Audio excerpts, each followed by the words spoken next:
소리 하나, 지식과 지혜를 읽어드리겠습니다. 말하니 활성 스님, 엮으니 김용호 교수. 여러분이 불교에 대해 오히려 저보다 더 많이 아실 수 있습니다. 책도 더 많이 보셨을 수 있고요. 저는 될 수 있는 대로 책을 안 봅니다. 다만 부처님 말씀의 핵심을 이해하기 위해서 근본 경전을 조금씩 볼 뿐입니다. 조금씩 읽고 많이 곱씹는 편입니다. 문장을 하나 읽으면 그것을 화두 삼아 며칠이고 몇 달이고 어떤 경우는 몇 년을 두고 생각하는데 그런데도 아직까지 풀리지 않는 문제들이 허다합니다. 그러니 많이 읽을 수도 없습니다. 많이 읽으면 나 자신이 감당하지 못해서 머리가 아프고 마음의 부담이 커지기 때문입니다. 조금 읽되 많이 생각하고 그러다가 피곤해지면 그냥 생각마저 놓아버립니다. 그러고는 앉아 정진하면서 은연히 그 문제의식을 가꾼다 할까? 끌어안고 키운다 할까? 또는 찌거나 삶고 있다 할까? 그러고 있습니다. 그렇게 많이 읽지 않아서 그런지는 모르지만 저는 부처님 가르침이 학자들이 설명하듯이 그렇게 복잡다단한 것이라 생각하지 않습니다.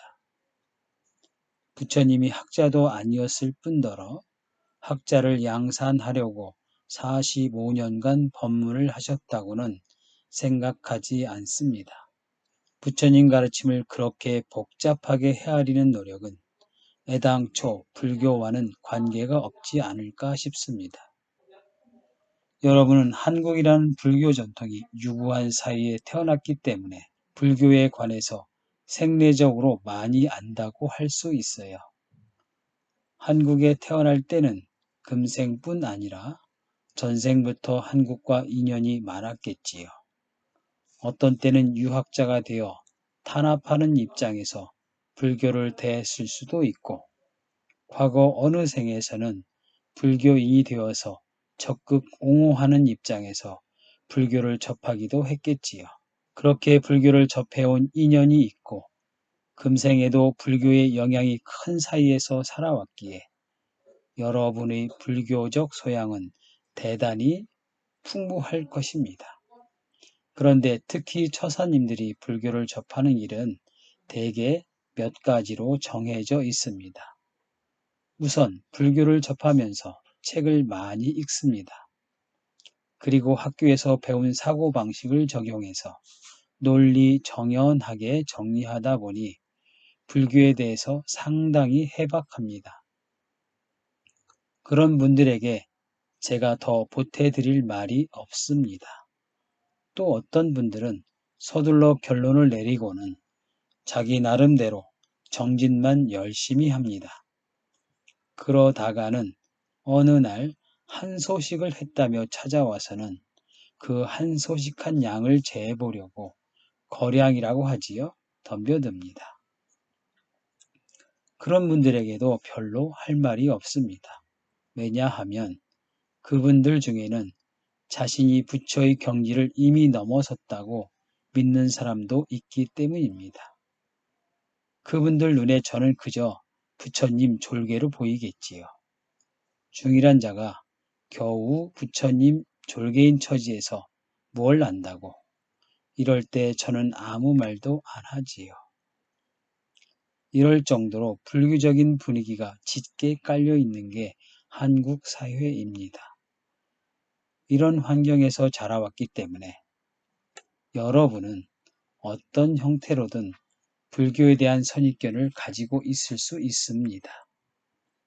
그래서 저는 불교에 관한 지식을 하나 더 보태드리기보다는 여러분이 가지고 있는 풍부한 자료의 방향을 약간 정리한다든가 지나치게 다양한 지식 때문에 혼란스러운 머릿속을 조금 교통정리를 하는 데 도움을 줄 뿐입니다. 그것도 쉬운 일이 아니에요. 승복 하나 걸쳤다는 것에 의지해서 말을 해보겠습니다. 결국은 안다는 것이 무엇이냐, 나아가 바르게 안다는 것이 무엇이냐는 문제입니다. 그것이 오늘 얘기할 지식과 지혜에 직접 연결되어 있습니다. 출가자는 평생에 걸쳐 8정도와 12연기를 참고합니다. 그런데 8정도와 12연기는 아는데 공부가 안 되었다고들 합니다. 이 말은 그 자체가 모순입니다. 그것은 아는 것이 아니라 그냥 정보를 기억 속에 간직한 것입니다. 컴퓨터에 어떤 정보를 넣었다고 해서 컴퓨터가 그 내용을 압니까? 아니거든요. 우리도 경을 무수히 읽고 8정도와 12연기를 달달 외우지만 막상은 모릅니다. 그러니 공부가 안 되었고 공부가 안 되었으니까 해탈 열반을 이루지 못하는 것입니다. 잘 안다. 다만 수행이 부족하다는 식의 말은 아직 잘 모른다는 뜻입니다. 해탈 열반을 이루지 못하고 있다는 것이 잘 모른다는 증거의 셈이죠. 불교에서는 암에 대해 깊이 관심을 기울입니다. 암과 연관된 용어만 해도 여러 가지가 있습니다. 싼냐, 윈냐나, 빤냐, 야나, 아빈냐, 빠리냐, 안냐, 위자, 알록가, 안욕따라 삼약삼보리 이렇듯 여러 용어들이 있는데 모두 안다는 한마디에 가서 닿습니다.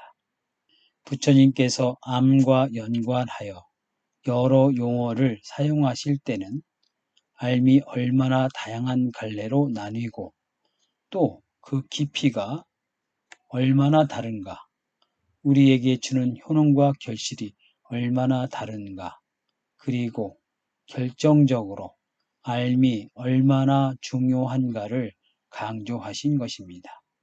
그러나 그 모든 암에 대한 말씀도 결국은 가래를 멸하는 것을 목표로 한다는 점에서는 같습니다.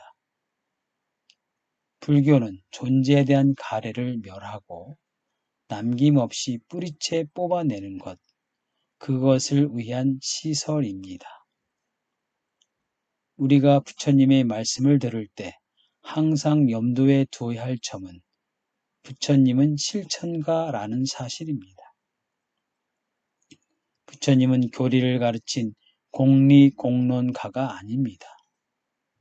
이러한 관점에서 우리는 자신의 공부를 되돌아 봐야겠습니다.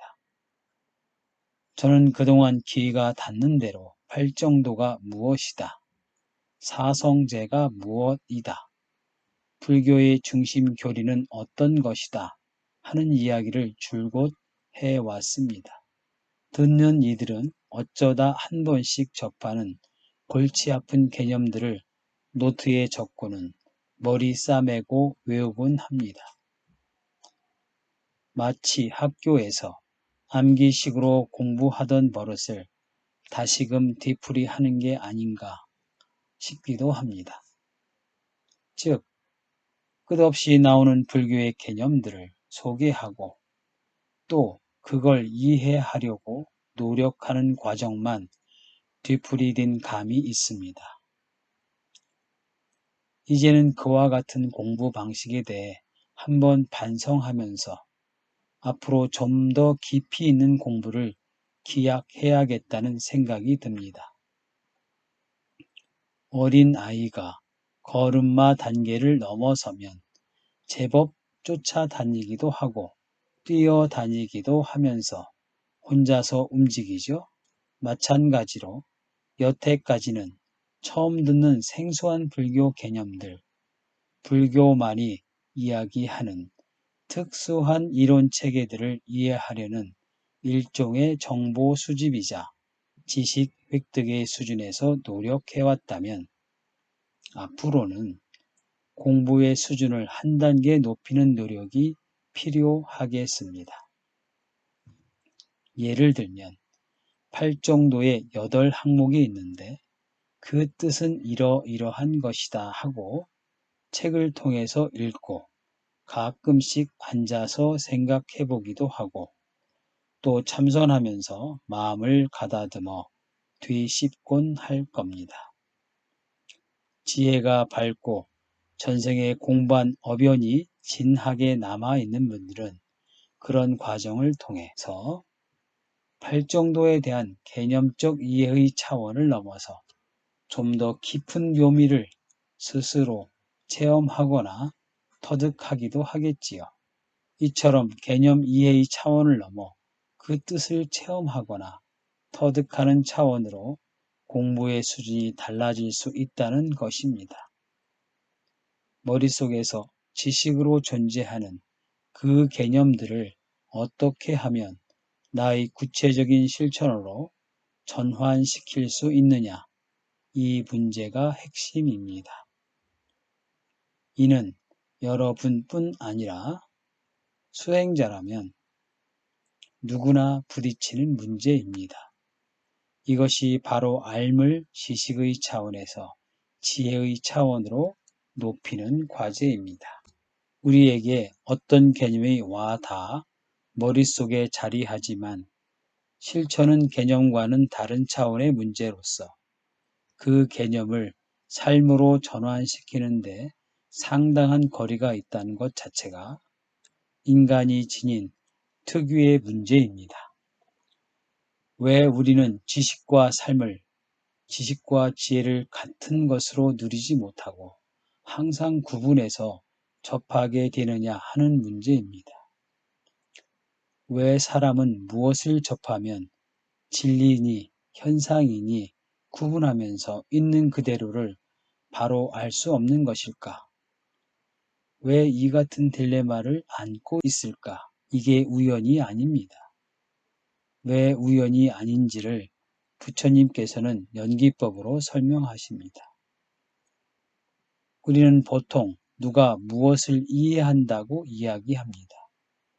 이것이 우리가 사고하는 방식입니다.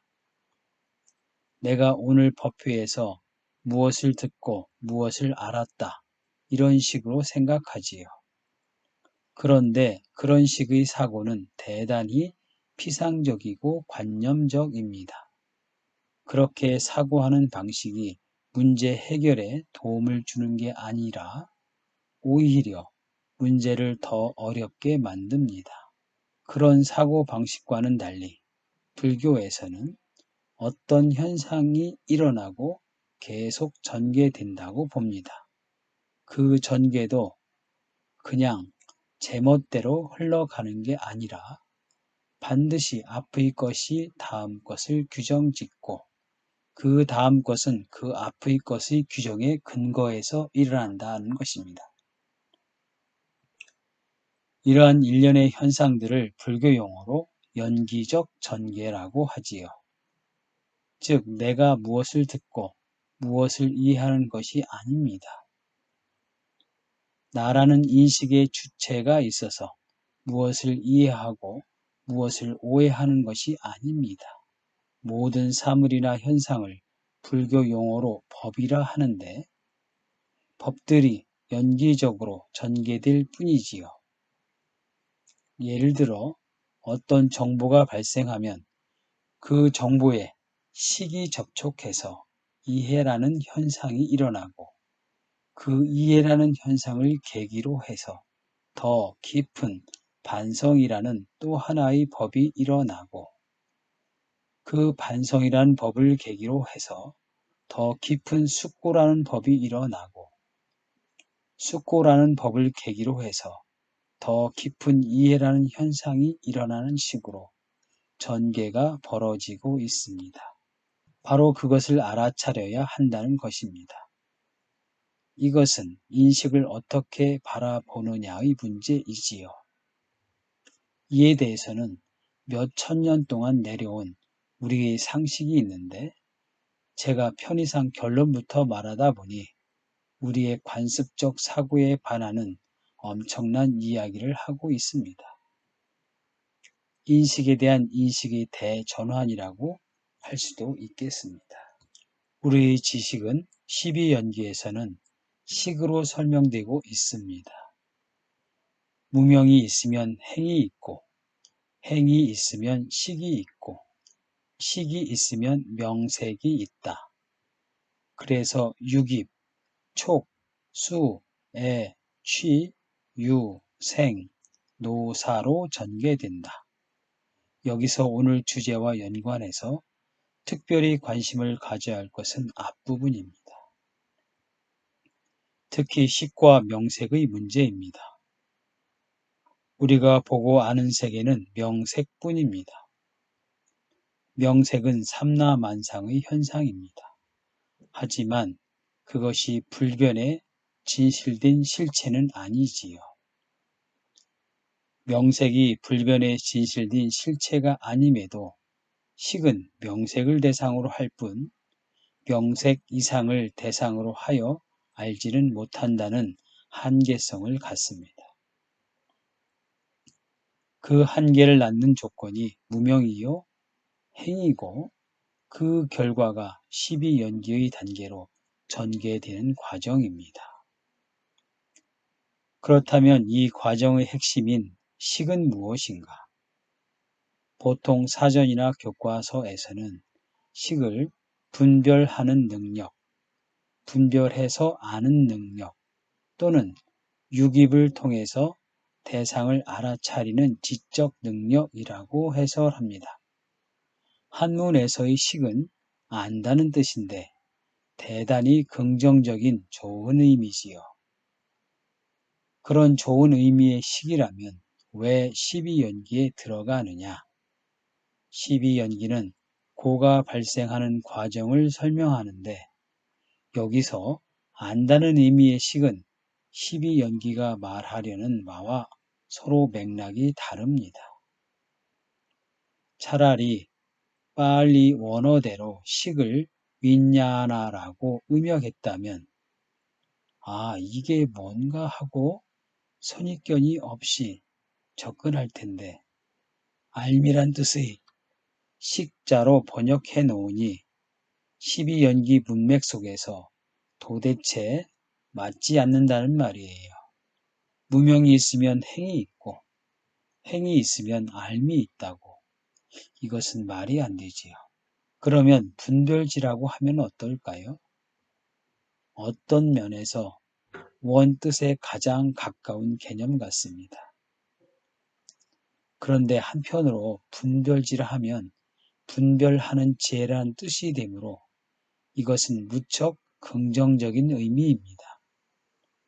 물론 식이 좋다, 나쁘다의 평가 차원에서 다룰 문제는 아니지만 윈냐하나를 지혜라고 하면 또 다른 오해의 소지가 남습니다. 식은 윈냐하나입니다. 이 단어 속의 냐하나는 알미라는 뜻입니다. 앞서 냐하나와 관련 있는 말의 예를 많이 들었듯이 팔리어에서 알미의 표현하는 가장 보편적 용어가 바로 냐하나입니다. 그런데 이 냐하나 앞에 어떤 접두어가 붙느냐에 따라 그 말의 뉘앙스가 상당히 달라집니다.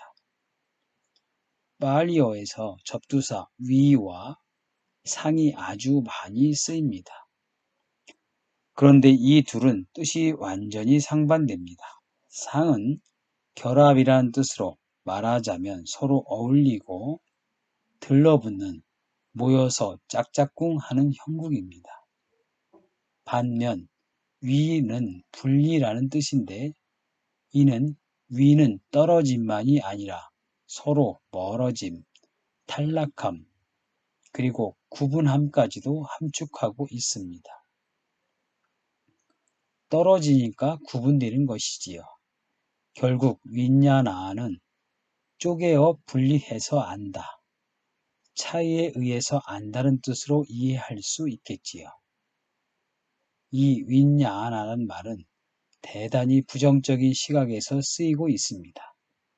말하자면 제발 없애야 할 텐데 없어졌으면 좋겠는데 요것 때문에 내가 고에서 헤어나지 못한다 하는 뉘앙스로 쓰이는 말입니다. 이것이 한문 번역에서 식이 되면서 말이 풍기는 인상이 거의 상반되는 쪽으로 바뀐 감이 있습니다. 윈냐아나는 분명히 거부감을 일으키는 말인데 식이라고 하니 긍정적인 반응을 유발할 수 있게 되는 것입니다. 불교에서 식은 우리가 마땅히 멸해야 할 대상으로서 헤어나고 벗어나야 할 것으로 쓰이고 있습니다. 식뿐만 아니라 12연기 12용어가 다 그렇습니다.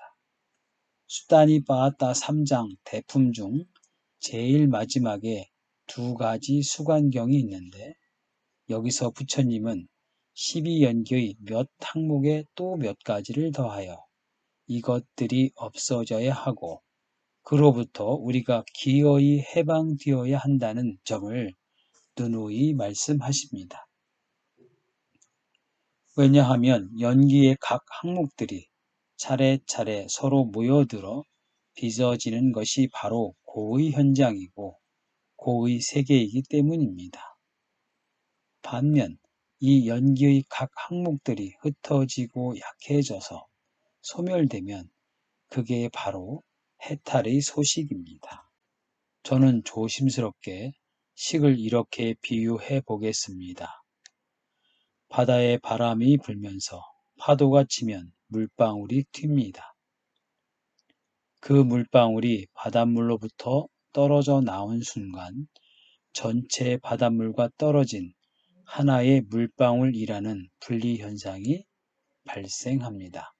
이 물방울과 전체 바닷물 사이에는 큰 차이가 없어요. 바닷물은 물방울이 나온 곳이고 나중에 다시 돌아갈 곳이니까 둘 사이의 관계에서는 큰 문제가 없습니다. 그러나 물방울이 하나만 튀어나오는 게 아닙니다. 비슷한 물방울들이 숱하게 튀어오르겠지요. 이 물방울이 튀고 저 물방울이 튀는데 이렇게 같이 튕겨져 나온 물방울들끼리의 관계가 문제입니다. 같이 튕겨져 나온 물방울들 간에는 나와 너라는 인식의 태도가 형성됩니다. 이것이 식입니다. 그런데 이 식이 무명의 권속이라는 점을 분명히 할 필요가 있습니다. 거대한 바닷물의 작은 일부에 불과하고 결국은 다시 바닷물에 합쳐질 것을 아와 타로 구분하니 사물을 보는 눈이 항상 피상적일 수밖에 없습니다. 식이 가는 데는 을에 그 그늘에 나가 따라 붙습니다. 나가 따라가니까 너가 있어요. 아와 타의 구분, 이것이 식의 근성입니다. 이처럼 피상적으로 아와 타를 나누고 모든 것을 자기를 중심으로 한 이 편과 저 편으로 분리시켜 윈야나를 합니다. 대상을 분리시켜서 이해하는 것이지요. 사물을 일체로 이해하는 게 아니라 남으로 분리시키고 객체화하여 이해하고 아는 것입니다. 나와 너로 인식하면 사단이 벌어집니다. 물방울이 그렇게 따로따로 떨어지는 것은 행에 의한 것인데 그렇게 떨어져 나온 놈들끼리 부딪히기도 하고 좋은 관계 혹은 불편한 관계를 맺는 게 사단이지요. 일단 사단이 벌어지면 그것을 교통정리하기 위해 어떤 일반성이나 규칙성 혹은 확률성으로 문제를 정리하는데 그것이 시기하는 일입니다. 그것도 나름의 질서인데 그 질서를 부여하는 것이 식입니다. 단순히 아는 것이 아니라 나름의 질서를 부여해서 안다는 얘기입니다. 예를 들면 컴퓨터도 무엇인가를 아는 작업을 해냅니다. 하지만 컴퓨터가 능동적으로 알아서 하는 것이 아니지요. 거기에는 프로세스의 전개만 있을 뿐입니다. 그럼에도 컴퓨터 속에서 충분히 암이라고 부를 수 있는 어떤 현상이 벌어집니다. 심지어는 인공 두뇌까지도 나올 수 있다고 합니다. 그러니까 기계도 아주 초보적인 단계의 식 활동을 하는 것이지요. 컴퓨터는 단순하게 0과 1을 처리하는데 그 0과 1이 무질서 속에 있을 때는 카오스이고 혼돈이지요. 하지만 거기에 어떤 질서가 부여되면서 알미 발생할 때 그것을 식이라고 할 수 있겠지요. 누가 무엇인가를 안다는 현상의 배후에는 식이 나와 너를 구분하는 프로세스가 벌어지고 혼돈이 아닌 어떤 확률성과 개연성이 결합되어 알미 일어나는 과정이 진행됩니다. 이렇게 식을 이해한다면 식은 교통정리의 식 혹은 질서 유지의 식이 되겠지요. 그런데 이 질서라는 것도 그 변화가 끝이 없습니다. 한쪽으로는 기존 질서가 끝없이 깨어져 나가고 다른 한쪽으로는 어떤 습성이 강화되면서 새 질서가 만들어지겠지요. 이런 두 가지 추세가 다 질서일 수 있고 그런 질서가 모두 식의 활동에 포함된다고 하겠습니다. 이와 같은 식이 나름의 질서를 부여하는 대상이 명색입니다. 부처님은 식의 질서에 부응해서 나타나는 연기 현상이 명색이라고 말씀하셨습니다. 그러면 명색은 무엇인가? 식이 알의 질서를 형성해낼 때 그 알게 되는 대상이 명과 색입니다. 명색에 대해서는 여러 가지 해석이 있습니다. 명색을 개체라고 이해하여 정신성과 물질성을 구족한 활동하는 개체, 즉 개인으로서의 인간을 명색이라 보는 견해도 있습니다.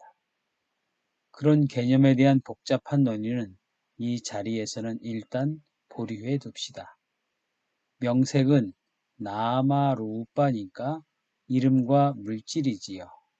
영어로는 정신성, 물질성, mentality, materiality로 번역합니다.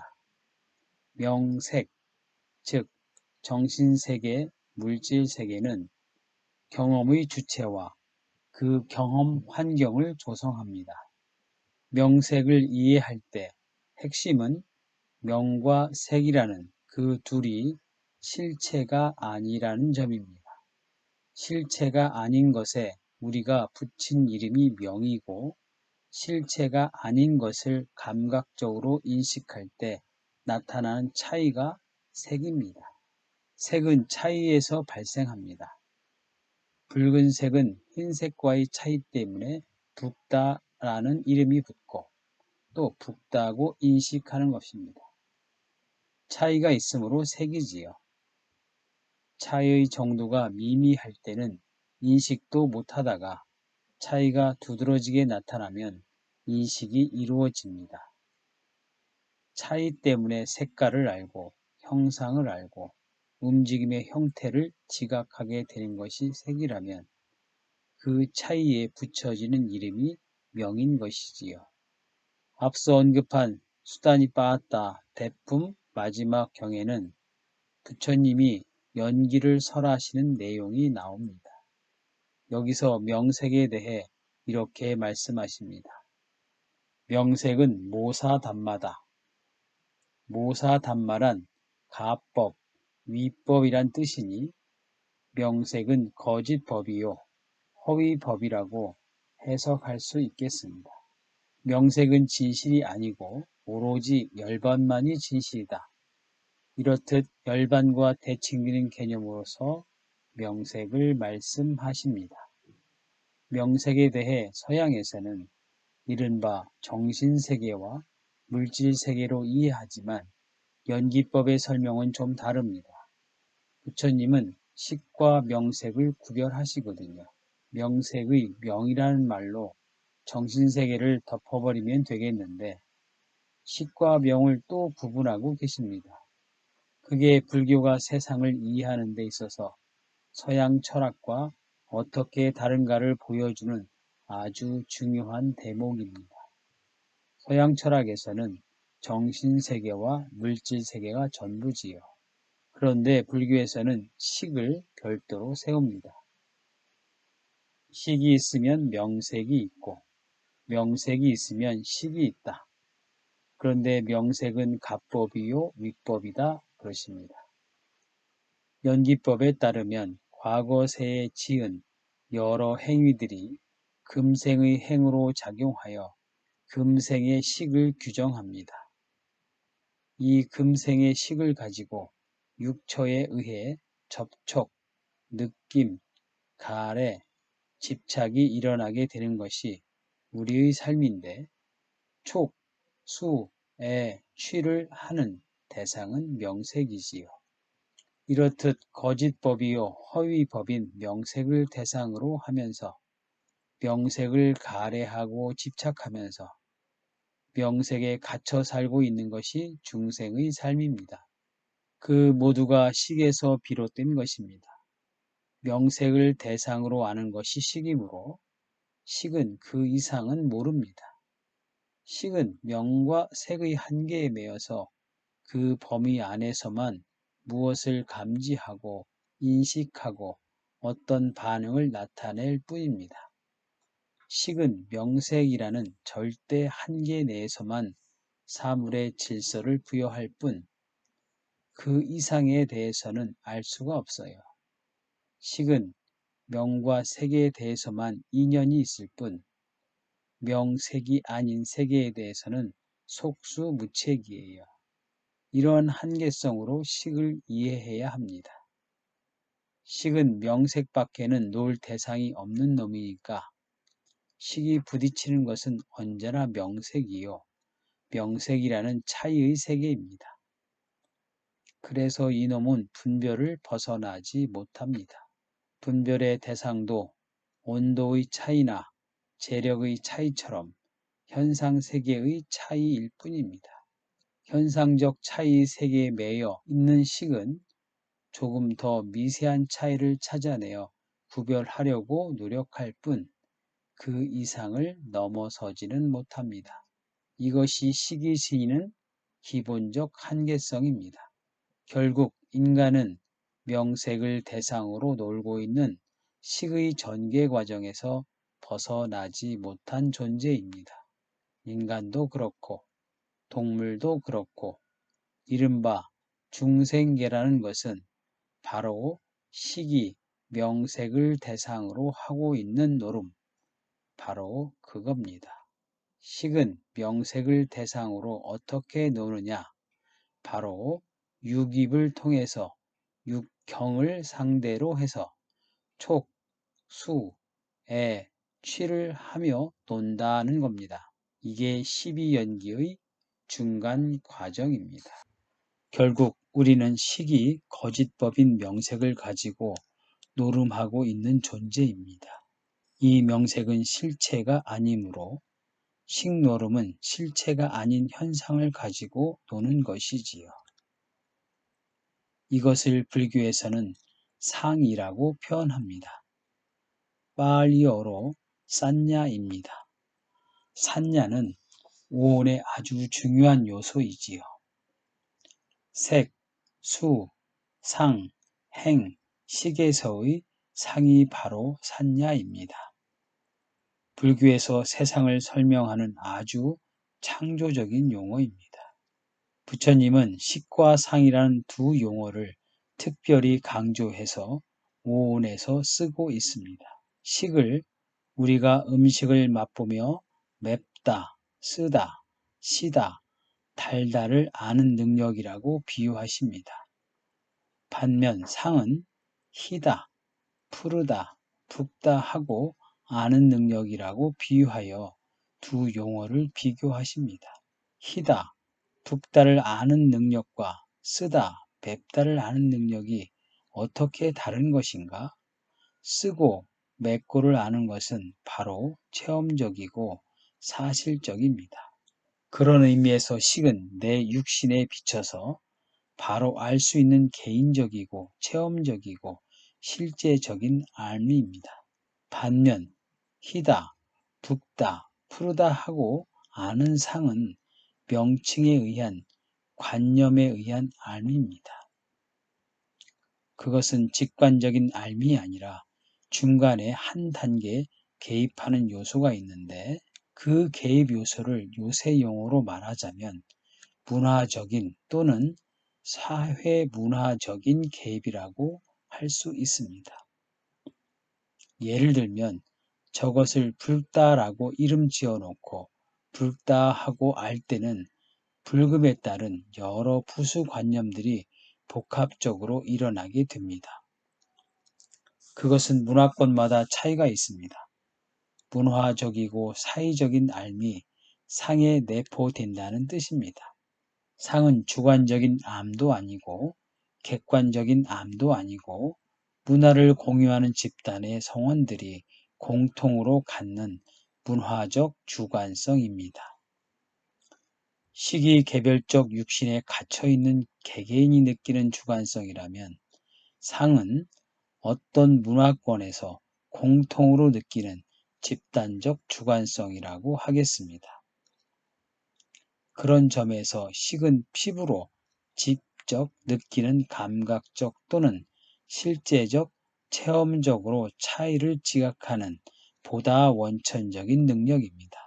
12연기에서는 뭔가를 귀로 듣거나 눈으로 보는 촉을 하면 수가 일어난다고 설명하는데 이때 촉과 거의 동시에 일어나는 것이 산냐입니다. 산냐는 반드시 일어납니다. 오히려 수는 촉을 거쳐야만 일어나지요. 즉 촉이 없으면 수가 없는데 산냐는 촉이 없어도 일어난다는 것입니다. 일단 이 말은 이해하기는 어렵겠지만 산냐라는 것이 우리의 지각행위에서 대단히 중요한 역할을 한다는 것만 일단 알아둡시다. 부처님은 산냐를 신기루에 비유하십니다. 신기루는 실제 존재하는 것은 아닌데 분명히 인식은 되지요. 저는 신기루를 말로만 듣다가 TV에서 보았습니다. 카메라에 찍혀서 TV에도 나오니까 분명 신기루는 시각적 현상이지요. 그러나 신기루는 실제로 존재하는 것은 아니라서 존재한다는 우리의 믿음을 배반하는 현상입니다. 산야가 왜 신기루에 비유되느냐? 신기루는 대단히 절박한 문제지요. 저녁 노을처럼 그냥 있으나 없으나 관계없는 것이 아닙니다. 사막에서 길을 잃은 사람에게 오아시스는 생명이 걸린 문제입니다. 그런 오아시스가 눈앞에 나타났다 이겁니다. 지치고 굶주리고 목마르고 허기진 인생이 얼마나 반가운 일입니까? 쫓아갑니다. 가도 가도 신기루입니다. 그리고 오아시스는 안 나타나고 사라져 버립니다. 바로 그 신기루에 비유되는 산야가 인식의 정체입니다. 우리가 지금 인식하는 것이 헛것을 보고 신기루를 만들어내고 있다는 겁니다. 그리고 그것이 저 앞에 있다고 주장하면서 저기 가면 목을 축일 수 있다고 이야기를 하고 있는 겁니다. 식이 인식하는 일체가 산야입니다. 영어로는 perception이라고 번역합니다. 지각, 인식, 인지란 뜻인데 감각기관으로 들어온 정보를 통해 무엇이다 라고 알아차리는 과정이지요. 객관적이고 과학적인 것처럼 보이는 지각마저도 부처님 눈에는 산야입니다. 신기루를 보고 실제한다고 믿고 쫓아가게 만드는 게 바로 산야입니다. 이 산야가 더 잡다해지면서 지식의 체계를 갖추면 이데올로기가 됩니다. 우리는 숱한 사람들을 처형하고 협박한 동서냉전의 시대를 경험했습니다. 그런데 고르바초프가 나타나더니 마르크스와 레닌이 주장하던 신기루가 깨졌습니다. 이데올로기가 얼마나 속절없는 헛꿈이었나를 적나라하고 압축적으로 보여주었습니다. 우리의 한 생애 안에서 무상과 고를 다 볼 수 있는 보석 같은 경험이었습니다. 사람들은 납치범이 설친다고 하면 치안이 부재하다, 정치 탓이다 라고 합니다. 사회과학자들이 나와서 정연하게 얘기하지요. 산냐는 이런 식으로 자기를 속입니다. 거기에는 엄숙한 인과관계와 이 세상에 불가피한 고의 현장이 있을 뿐인데 이것을 누구의 탓이라고 인식하며 신기루를 만드는 것입니다. 그래서 고가 더 깊어집니다. 이러한 세계를 살면서 우리는 산야의 정체를 덧없는 환상을 품고 꿈꾸기를 좋아하는 인간의 속성을 그리고 그 속성의 원인을 올바르게 알아야 합니다. 그러려면 우리의 인식 태도부터 달라져야 합니다. 산야가 단순한 환상가의 꿈이라면 얼마나 좋겠습니까? 가장 냉철하다는 과학자들마저도 인간 속 깊이 작동하는 산야를 보여주는 장본인입니다. 과학기술의 발전에 미래의 희망을 걸고 쫓아가는 사람들의 꿈이야말로 또 하나의 산야입니다. 무엇만 해결되면 문제는 끝이다. 누가 나오면 해결된다 하는 식으로 생각하는 것도 식의 한계성과 산야 노름을 보여주는 어리숙한 모습이라는 것을 볼 줄 안다면 우리는 속지 않는 법을 배우게 될 것입니다. 그러려면 대중매체가 말하는 얄팍한 언어의 희롱에 속지 않을 것입니다. 우리는 문제를 더 깊이 인식할 것이고 우리의 기대를 조절하는 법도 알게 될 것이고 매스컴의 농간에 말려들어 희생당하는 일도 없어질 것입니다. 나아가 우리의 한계성을 인지하고 극복하는 길도 알게 될 것입니다. 따라서 산야를 벗어나는 것은 대단히 현실적이고 절박한 문제입니다. 우리는 지금 식과 상의 노름 때문에 지식 차원에 머물고 있는 우리의 삶을 어떻게 하면 지혜의 차원으로 높일까를 강구하고 있습니다. 우선은 지식과 지혜의 관계에 대해서 바로 알 필요가 있습니다. 불교는 지혜의 종교입니다. 자비행을 강조하더라도 지혜가 중심이 되어 제자리를 잡아야 올바른 자비행도 할 수 있습니다. 지혜 없는 자비는 참 난처한 겁니다. 지혜가 온전하게 성숙해야 하는데 이 지혜라는 것이 무엇인지 알기가 쉽지는 않지요. 하지만 큰 틀에서 감을 잡을 수는 있습니다. 불교가 해탈 열반을 지향하고 법을 중심으로 한다면 지혜란 것은 법을 아는 것이라고 감 잡을 수 있습니다. 지혜가 따로 있는 것이 아니라 해탈 열반으로 인도하는 법을 제대로 아는 것입니다. 사바세계에는 물리화학적 지식이나 정치, 경제학적 지식처럼 자연과 사회를 알고 이용하는 알미 있지만 불교의 지혜는 해탈 열반과 관계를 맺고서 해탈 열반으로 이끄는 알미입니다. 보통 서양에서는 육체와 정신, 영혼과 육신의 이분법으로 이해합니다. 그런데 불교에서는 그런 이분법도 식의 작용으로 생각하기에 일단 경계합니다. 12연기에서는 식과 명과 색의 세 가지로 설명하고 인간을 구성하는 것도 오취온의 5가지로 설명합니다. 몸과 마음이라고 하는 이분법적 사유는 그 자체가 대강 맞으니까 그동안 인류에게 통용되어 왔지만 실제로는 애매모호하고 지혜를 개발하는 데 방해가 될 수 있습니다. 그래서 영과 육으로만 얘기할 게 아니라 적어도 식과 명과 색 정도로는 구별해야 합니다.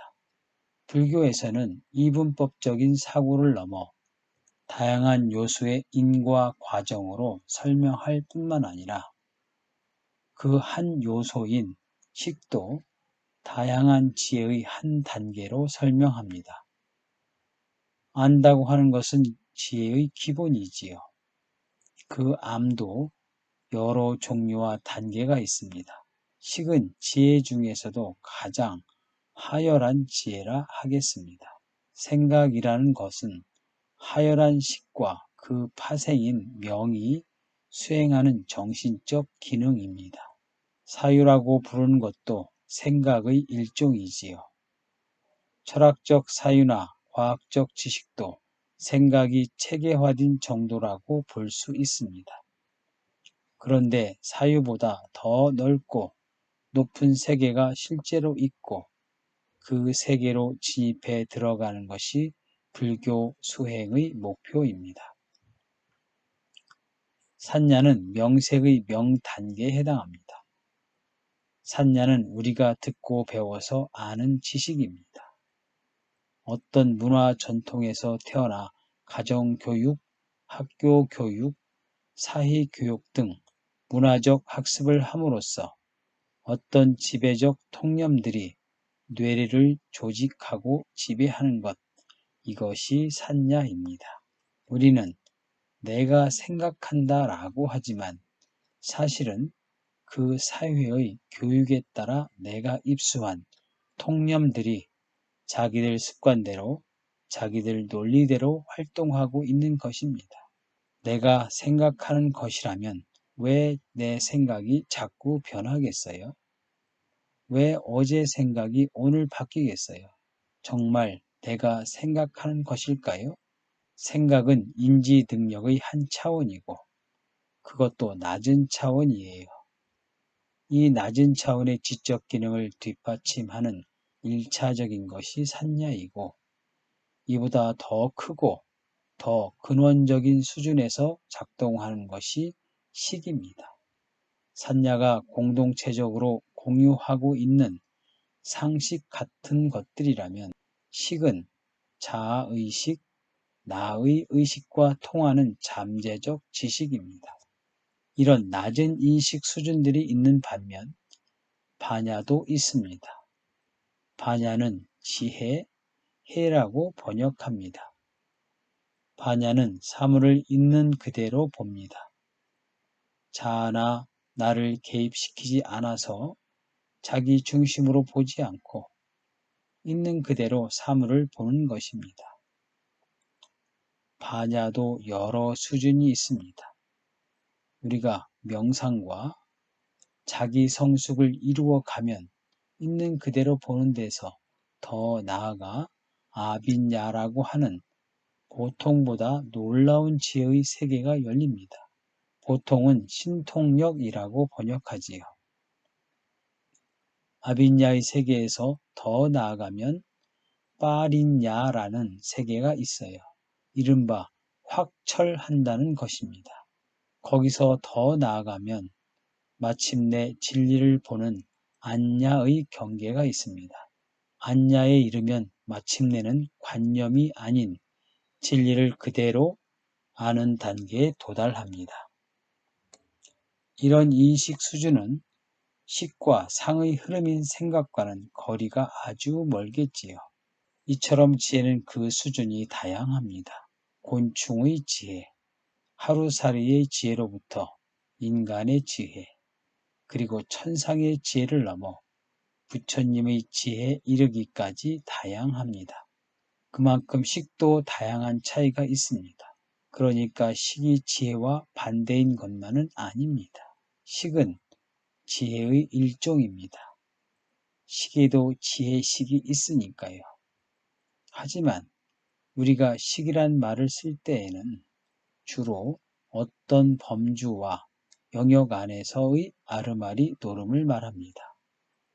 식과 지혜는 연속성을 갖지만 그 속에서도 식이 지배하고 있는 어떤 영역이 있다는 것입니다. 이렇게 보면 식은 가장 낮은 지혜 종자라 하겠습니다.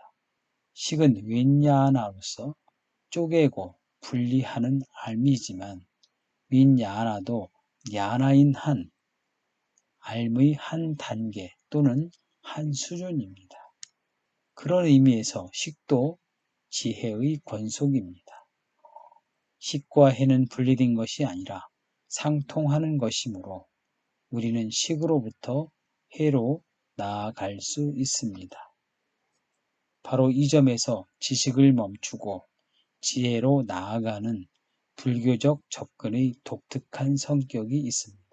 어떤 제자가 부처님께 해와 식이 어떻게 다릅니까? 하고 여쭈었어요. 그러니까 부처님은 식과 해는 같다고 하십니다. 지식과 지혜가 같다는 말씀입니다. 그런데 둘의 차이점이 있다면 뭐냐? 식은 철저히 이해하여 될 수 있으면 줄여야 하고 해는 많이 닦아 가능한 한 늘려야 합니다. 이 뜻을 깊이 생각해야 합니다. 식은 늘면 늘수록 우리를 윤회에 단단히 끌어매는 기능을 함으로 줄여야 하고 해는 늘면 늘수록 우리를 윤회로부터 벗어나게 하니까 늘려야 합니다. 그러나 무엇인가를 안다는 기능에서는 같다는 것입니다. 식은 만사를 나와 남, 나의 것과 남의 것으로 분별합니다. 그러니 식이 들면 들수록 나에 대한 집착이 강해지고 아집이 강해지면 이기심과 자기중심적 생각에 빠지게 됩니다. 자기중심적인 생각을 하는 사람이 어떻게 해탈할 수 있겠습니까? 존재로부터의 해탈은커녕 윤회를 더욱 강화시키겠지요. 그래서 식을 멸하는 길이 해탈을 성취하는 길이 되는 것입니다. 식은 세계를 구성하면서 우리를 윤회에 붙들어 매는 주범입니다. 그런데 그 형체를 잡을 수도 파악할 수도 없기에 식을 없애고 싶은데도 없앨 길이 없어요. 그래서 많은 사람들이 해탈을 생각하면서도 잘못된 길에 빠져들곤 합니다. 그러나 참으로 고맙게도 부처님은 팔정도와 연기법에서 식을 멸하고 해로 들어가는 길을 열어 보이십니다. 식을 유보하고 멈추는 길은 우선 12연기에서 제시되고 있습니다. 12연기는 문제가 일어나는 원인을 제시하는 것만이 아니라 그 문제를 멈추는 답까지 제시하고 있습니다. 여러분은 12연기의 순관과 역관을 아실 겁니다. 경에는 12연기의 순관은 사성제의 집성제요. 역관은 사성제의 멸성제다 하는 말씀이 있습니다. 멸성제는 우리의 실천 목표이고 그 목표를 성취하는 구체적인 길이 도성제로서 팔정도입니다. 따라서 12연기는 문제의 제기뿐만 아니라 문제의 해결도 담고 있습니다. 행이 없으면 무명이 없어야 한다. 이렇게 선행 조건을 없앰으로써 그 결과를 멈추는 것입니다. 12연기의 역관은 이것이 없으면 저것이 없다의 구조로 되어 있습니다. 즉, 무명이 없으면 행이 없고 행이 없으면 식이 없다. 이렇게 나아가다 생이 없으면 노사가 없다에 이릅니다. 뒤집어서 이야기하자면 늙고 죽음이 없으려면 생이 없어야 한다. 생이 없으려면 유가 없어야 하고 유가 없으려면 취가 없어야 하고 취가 없으려면 애가 없어야 하고 애가 없으려면 수가 없어야 하고 수가 없으려면 촉이 없어야 하고 촉이 없으려면 육입이 없어야 하고 육입이 없으려면 명색이 없어야 하고 명색이 없으려면 식이 없어야 하고 식이 없으려면 행이 없어야 하고 행이 없으려면 무명이 없어야 한다. 이렇게 선행 조건을 없앰으로써 그 결과를 멈추는 것입니다. 오늘의 주제와 관련해서 볼 때에는 12연기의 역관에서 핵심은 식이 없어야 한다는 것입니다. 무슨 말이냐? 식을 없앤다면 아르마리를 없애야 한다는 말이 되는데, 그러면 생각도 안 해야 하는가? 일체의 사유 활동을 정지해야 하는가? 그건 백지 상태가 아닌가? 그게 어째서 무명을 없애고 명을 가져오는가? 식은 종적으로 짚어보면 12연기에 속하지만 딱 끊어서 횡적으로 파악하면 오온에 속합니다. 인간 존재를 구성하는 5가지 무더기, 색, 수, 상, 행식을 오온이라고 하지요. 오는 쌓임, 축적됨이라는 뜻이니까 존재는 이 5무리가 같이 뭉쳐 움직이는 것이지요. 그러면 그 5무더기 각각은 독립단위냐? 식도 한 단위가 아니라 식온입니다. 켜켜이 아주 두툼하고 다양하게 쌓인 것이 오온입니다. 그러니까 식도 권속이 많아요. 본래 오온이 우리에게 존재하는 형태는 오취온이지요. 집착의 덩어리들로서 굳을 대로 굳어져 같이 움직인다는 것이지요. 그렇게 집착으로 굳어진 5덩어리들의 인식작용으로서 어떻게 진리에 접근할 수 있겠어요? 전부 집착 노름일 뿐입니다. 그래서 식을 버리라고 한 것입니다. 그런데 식을 버리면 앓미 전혀 없는 무지인가? 식을 버리면 컴컴한 무지 상태로 돌아가는 게 아니라 식을 넘어선 지혜 단계로 들어갑니다. 앞서 언급했듯이 식은 분명히 지혜의 권속이기 때문입니다. 식을 통해서 우리는 이 세계를 어느 정도는 알 수 있습니다. 둔탁하고 거칠고 조잡한 사바세계를 말입니다. 하지만 그것을 넘어서는 좀 더 미세하고 진리에 가까운 경지에 들어가면 식이 작동을 못합니다. 미세한 세계에 들이대기에는 이 식이라는 인식 자체가 너무 거칠다는 말이지요. 그래서 식을 버리라고 한 것이지 아예 삶의 활동을 정지하라는 뜻은 아닙니다. 식이 약화되면 잠재해 있던 지혜가 드러나 환해집니다. 결국 식을 없앤다는 것은 지혜를 향상시키는 것과 직결됩니다. 식에 의존하던 단계에서 지혜를 활용하는 단계로 나아간다는 이야기입니다. 그런데 식을 어떻게 없애느냐? 참으로 어려운 일이지요. 부처님은 고가 없으려면 우선 생이 없어야 한다고 하십니다. 생이 없어? 내가 이미 태어났는데 생을 없앨 수는 없지요. 지금 직접 실천할 수 없어요. 하지만 다음번에 또 일어날 생의 인은 없앨 수 있다는 말입니다. 마찬가지로 생은 유가 있기 때문에 생기니까 유가 없으면 생이 없겠지요. 그런데 유도 지금 당장 없앨 수는 없지만 다음 유를 만들지 않을 수 있다는 것입니다.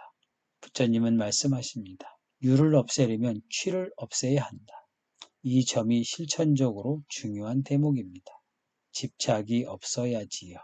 오취온이야말로 취의 극성한 형태인데 어떻게 없애는가? 우선 가닥을 잡아서 그 왕성한 불길을 좀 끄고 진정시켜라.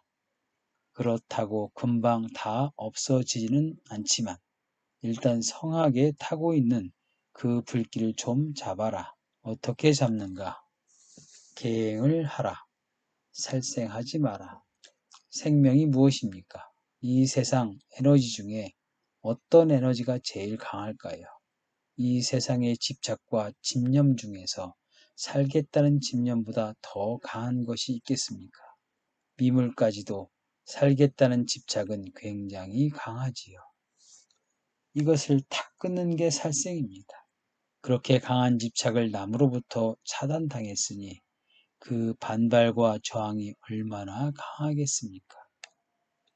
그 반발과 저항을 무수하게 야기하고 뒤받고 앉아서 편안해지겠다고요? 이건 안 된다 이 말입니다. 사람의 경우는 말할 것도 없고 미물일지언정 살겠다는 집착은 다 무섭게 가지고 있는데 그것을 그냥 끊어놓으면 뒤돌아오는 저주와 저항은 얼마나 강하겠습니까? 그걸 무수히 일으켜놓고 내가 어떻게 편하게 살겠습니까? 어떻게 수행을 하겠어요?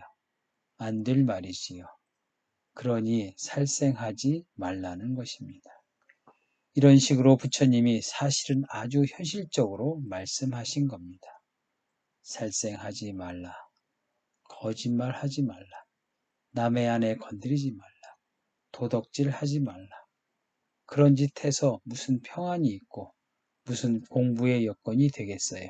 살겠다는 것 다음으로 내 것 지키겠다는 집념이 강한데 내 재산이든 내 배우자든 내 자식이든 지키겠다는 것인데 그걸 교란시켜 짓밟아 저항을 일으켜 놓고 내가 편해지겠습니까?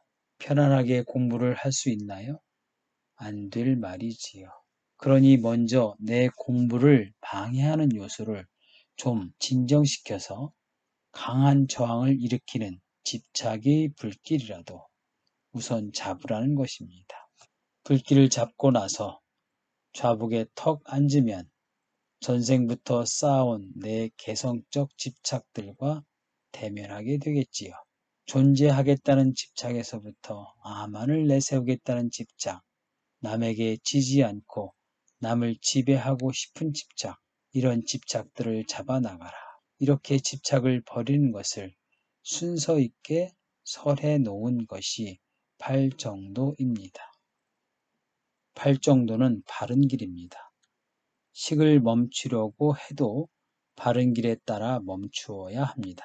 우리는 식의 노름 때문에 이것이냐 저것이냐, 내 것이냐 남의 것이냐, 우리 편이냐 남의 편이냐, 이로우냐 해로우냐, 크냐 작으냐, 밝으냐 어두우냐로 쪼개고 그 쪼개진 정보로서 인식하는 노름을 숙명적으로 면치 못합니다.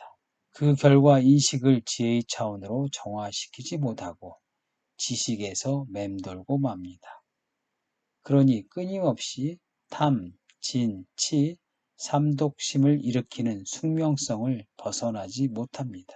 식과 상이 만드는 이 숙명성, 이제는 이것을 멈춰야겠는데 그것도 올바르게 멈춰야겠다는 겁니다. 보통의 경우 식은 모든 인식을 지배하고 느낌도 지배하지요. 지금은 식이 100%겠지만 꾸준히 수행을 해서 어느 단계에 이르면 식이 그 전제적 횡포를 발휘하지 못하고 약해져요. 예컨대 식이 강하면 강할수록 자타가 둘이지요. 절대적으로 둘입니다. 그러나 수행을 통해 식이 약해지면 자타의 차이가 좁혀져서 마침내 식이 함몰하는 경계에 이르면 자타가 둘이 아니고 그대로 일체가 됩니다. 나도 없고 상대도 없는 것이지요. 그 경계를 차서적인 순리에 따라 바른 선정에서 경험하면 지혜 향상의 계기가 되겠지요. 하지만 어떤 순간적 경험에 의해 식이 깜빡할 때도 있습니다. 순간적으로 식이 깜빡하고 다른 요소가 인식행위를 주관하는 경우가 있어요. 그럴 때도 자타의 분별이 약해져서 사입이 깨침을 얻는 수가 있습니다. 왜 이런 경우가 발생하느냐? 마음과 식은 하나면서 둘인데 서로 기능이 다릅니다. 마음이 평온하냐 아니냐와 자타가 하나 되고 둘이 되고 한 것 사이에는 꼭 필연적인 관계가 없습니다. 그래서 마음이 평온하지 않아도 순간적으로 식이 약해지는 수가 있습니다. 이와는 달리 우리가 추구하는 것은 올바른 선정입니다. 팔정도의 바른 집중이지요. 체계적으로 수행하면 마음이 평온해지고 그 때문에 식이 약해집니다. 우백가가 확립되고 사띠가 바로 서서 우백가 사띠가 쭉 상승하는 단계가 되면 식이 발붙일 틈이 없지요. 그때 올바른 선정이 이루어지는 것이지요. 하나니 둘이니 하는 수의 여지가 사라지는 경계에서 하나임을 느낄 때 그것은 올바른 향상의 단계이고 여기서 식의 기능은 유보되는 것입니다.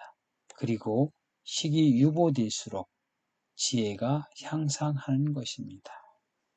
팔정도만이 유일하게 해탈 열반을 성취하는 길이다. 그런데 그 팔정도란 다름 아닌 중도다. 부처님은 이렇게 말씀하셨습니다. 오늘 얘기와 관련시키면 팔정도의 중도로 식을 소멸할 수 있다는 겁니다. 제가 중도와 중용의 차이에 대해서 가끔 말씀드립니다만 중용과 중도는 다릅니다. 이른바 서양에서 말하는 황금 중간, 더 골든 민이 바로 중용이 있지요. 그 중간과 유교에서 말하는 중용은 거의 같다고 볼 수 있습니다. 중용은 과불급이 없는 것입니다. 즉 지나침도 못 미침도 아닌 상태입니다. 따라서 그것은 어떻게 보면 처세의 철학입니다. 그런데 불교의 중도는 판연히 다릅니다. 불교에서 말하는 중도는 과불급을 피하는 정도가 아닙니다. 중도는 어떤 면에서는 훨씬 더 과격한 말입니다. 거짓말하지 말라는 가르침을 예로 들어봅시다. 불교에서는 처세의 융통성을 발휘해서 적당히 거짓말 안 하고 필요하면 거짓말도 좀 하고 이런 식이 아닙니다. 거짓말은 철저히 안 하는 것입니다. 출가해서 목숨 걸고 공부하는 사람들이 남 눈치 볼 것도 없고 세상하고 타협할 일도 없지 않습니까? 따라서 거짓말에 관해서라면 철저히 안 한다. 오히려 그게 중도이지요. 그런데 왜 그게 중도인가? 중용과 유사하게 보면 중도를 이해할 수 없습니다. 수행을 할 때는 고와 낙의 양극단을 거부하는 것을 중도라고 합니다. 또 사유에 있어서는 유와 무의 양극단을 배제하는 것을 중도라고 합니다.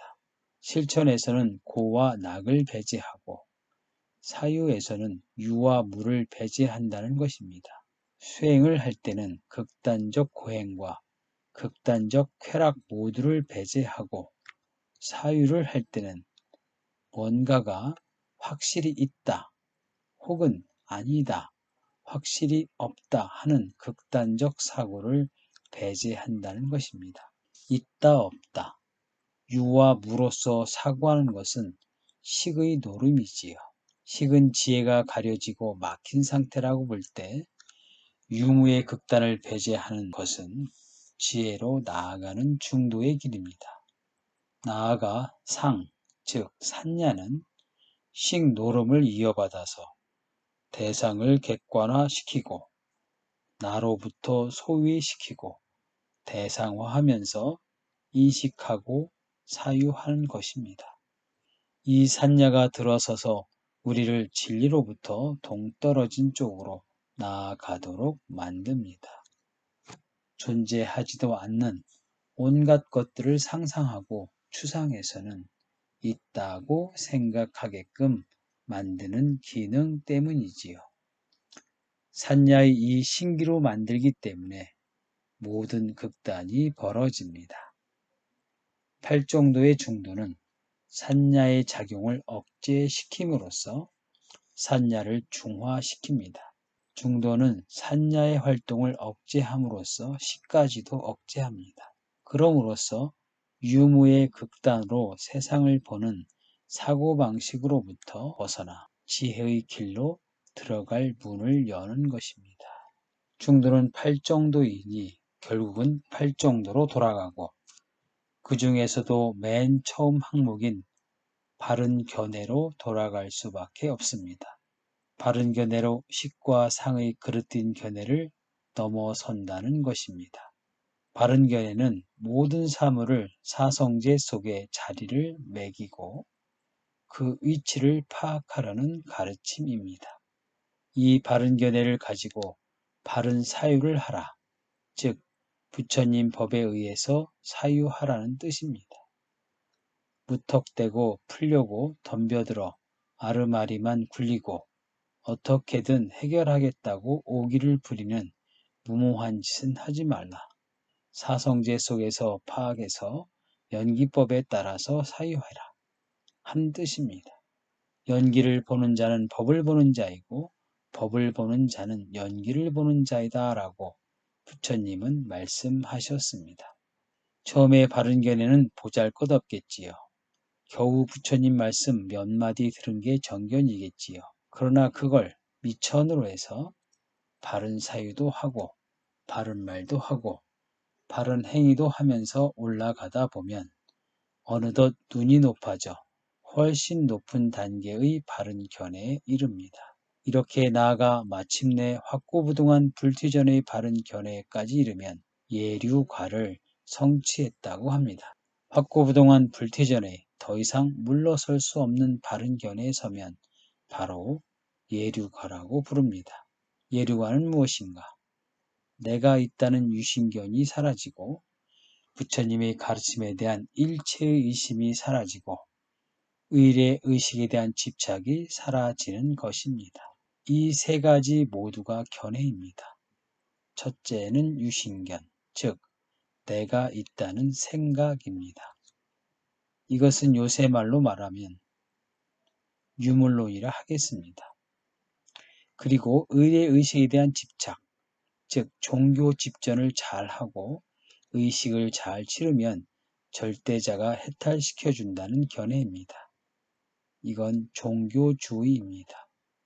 유신견, 의례의식에 대한 집착, 이런 게 유물론 아니면 유심론이겠지요. 이 모두가 사라지고 부처님 법에 대한 의심이 사라졌다면 바른 견해가 확립된 것입니다. 그 삿된 견해의 함정에서 벗어나니까 부처님 법에 대한 눈이 확고히 열린다. 바른 견해가 섰다. 이제는 불퇴전이다. 이제는 유물론이나 유심론에서 벗어났다. 이것이 예류과의 소식입니다. 예류과 단계에 이르면 이후 8번째 생은 받지 않는다고 부처님이 말씀하셨습니다. 이보다 더 구체적이고 확실한 가르침이 어디 있겠습니까? 이런 부처님 법 만난 것에 감사하고 지족하면서 금생에 태어나지 않는 셈치고 법 하나라도 더 알도록 노력하면 아무 여한이 없겠지요. 뭘 더 하겠어요. 죽을 때도 그런 마음으로 죽으면 다음 생에도 그런 마음으로 태어나겠지요. 금생에 부처님 법을 알고 불퇴전을 이루고 그렇게 오매불망 마음을 쏟았는데 다음 생에 어떻게 그게 사라지겠어요? 이것은 근거가 있는 이야기입니다. 생각해 보세요. 서울로 가는데 그 길에 대한 올바른 견해만 딱 확립됐다고 하면 천리가 되든 만리가 되든 한 걸음, 두 걸음씩 해서 서울로 가게 될 것은 분명하지요. 중요한 것은 목표 설정과 그 목표 설정의 필연성과 거기에 대한 올바른 각오이지요. 그것이 바른 견해입니다. 상식과 편견에서 벗어나 바른 견해를 갖는 것은 바른 목표로 향하는 출발입니다. 종교적 편견, 철학적 편견, 사상적 편견, 이데올로기적 편견, 나아가 과학적 지식의 한계를 넘어서서 법에 대한 바른 견해가 확립되었다면 그 다음에는 실천의 도정만 남습니다. 그 도정은 업장의 두께에 따라서 어떤 사람은 좀 길게 씨름해야 하고 어떤 사람은 손쉽게 넘어설 수도 있겠지요. 그건 사람마다 차이가 있겠지만 부처님께서는 7생 내에 끝난다고 못 박으셨습니다. 그렇게 말씀하시는 이유도 바른 견해의 중요성을 확신하셨기 때문에 강조하신 겁니다. 각자의 업장에 따라 다르다. 그러나 일단 올바른 견해가 선 이상에는 모든 상식과 편견을 넘어서 바로 보는 시선만은 부동이다. 이제 흔들림은 없다. 그러니 그 사람이 해탈하는 것은 시간 문제 아니겠느냐 하는 말씀입니다. 그래서 우리가 팔정도에서 바른 견해를 그렇게 중시하는 것입니다. 보세요. 유신견도 견해지요. 부처님에 대한 의심도 견해지요. 의례의식에 대한 집착도 견해지요. 그런 견해에서 벗어나 단지 신심에 의해서가 아니라 자기 스스로 증명하고 확인해서 견해의 불안정과 흔들림과 방황을 정리하고 확고부동한 바른 견해에 의해 삶의 방향이 설정되었을 때 그 다음에 남은 것은 다만 업장의 방해뿐이니 언젠가는 결국 이루고 맙니다. 따라서 올바른 견해만 확립되면 해탈은 시간 문제입니다. 팔정도의 완성 역시 시간 문제라 하겠습니다. 우리나라 사람들은 성급해서 이 구도의 길마저 서둘러서 날치기 하려고 합니다. 구도의 길은 그렇게 되지 않습니다. 여러분은 금생에 과욕 부리지 말고 겸허한 마음으로 결심하십시오. 금생의 바른 견해만 확립해서 다음 생에 정법을 몰라서 또 무명해서 방황하는 신세가 되지 않겠다 하는 간절하고도 절실한 원력 하나만을 굳히십시오. 금생의 삿된 견해들을 분별해서 그 삿됨을 알고 불완전한 법을 보고 그 불완전함을 알고 무엇이 옳은지 무엇이 그른지를 판별하는 기본적 판단 능력을 갖추겠다는 원력을 가지십시오. 이 복잡다단하고 급변하는 과도기적 상황에는 온갖 지식들이 난무하고 있습니다. 식노름의 어지러운 무대가 바로 이 시대의 모습입니다. 여러분은 금생의 바른 견해를 바로 세우는 데만 노력하십시오. 그래서 더 이상 미혹되지 말고 더 이상 흔들리지 말고 더 이상 남의 눈치 보며 대세에 추종해서 줏대 없이 물결에 떠돌지 말고 지혜 향상의 길을 성큼 나아가기를 간곡히 바랍니다.